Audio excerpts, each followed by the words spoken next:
तुम्हें यहीं रहना चाहिए। वालिदा को तुम्हारी जरूरत है। उस खतरे में अकेले नहीं जाने दे सकती आपको मैं। वहाँ बहुत खतरा है और आप बहुत कम सिपाहियों के साथ जा रहे हैं।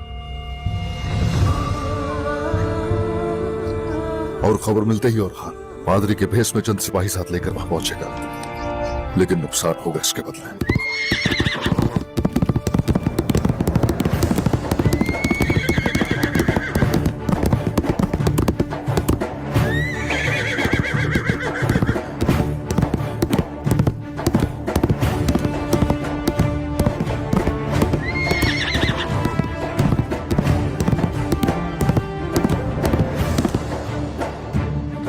वो कल रात यहां जमा होंगे शहजादे। मैंने छानबीन तो की है, लेकिन कुछ पता नहीं चल सका मुझे।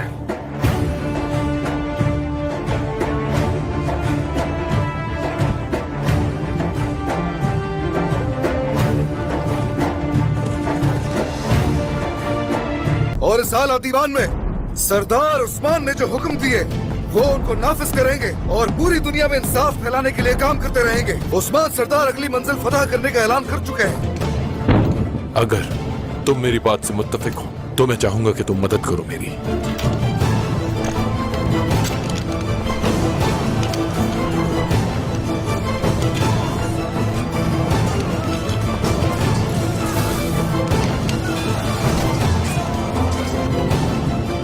हमारी तादाद इतनी नहीं है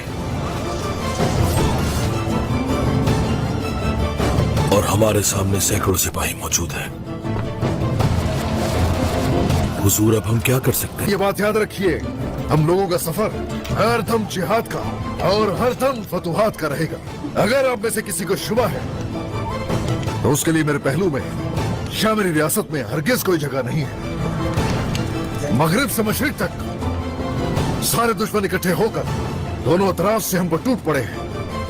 आज के बाद हम इस खत्ते को शिकार का मैदान समझेंगे। फतुहात की आग को ऐसी हवा दी जाएगी कि उसकी हिद्दत सरहद के उस पार तक महसूस होगी और उन कुफार को, उन जालिमों को इस आग में जिंदा जला देंगे। अस्सलामुअलैकुम वरहमतुल्लाहि वबरकातुहू। ये था कोरलस ओरान का उर्दू डबिंग का ट्रेलर 1 जो हम लोगों ने आपके सामने पेश किया। अब बात करते हैं कोरलस ओरान की उर्दू डबिंग के बारे में कि ये कब आएगा और किस चैनल पर आएगा। आपके तमाम सवालात के जवाब आपको इस वीडियो में मिल जाएंगे। गुजारिश है वीडियो को एंड तक लाजमी देखें। जैसा कि हम आपको पहले भी अपडेट्स देते रहते हैं उर्दू डबिंग के बारे में और इसी तरह देते रहेंगे जब तक कि ये उर्दू डबिंग में नहीं आ जाता। पहले जो डेट्स आप लोगों के सामने आती रही हैं इसकी रिलीज़ की, वो सब फेक थी जो कि लोगों ने खुद से ही बना ली थी। इसका टीज़र हम आप लोगों के सामने पेश कर चुके हैं। बहुत जल्द इसकी उर्दू डबिंग की डेट भी आप लोगों के साथ शेयर करेंगे जैसे ही हमें मालूम होगी, क्योंकि हम आप लोगों से कन्फर्म खबरें ही शेयर कर सकते हैं। आपके साथ कन्फर्म खबर शेयर करेंगे जैसे हमको मालूम होगी। आप लोगों से गुजारिश है चैनल को सब्सक्राइब कर लें आने वाली अपडेट्स के लिए, ताकि आने वाली अपडेट्स सबसे पहले आप लोगों तक पहुंचे। शुक्रिया।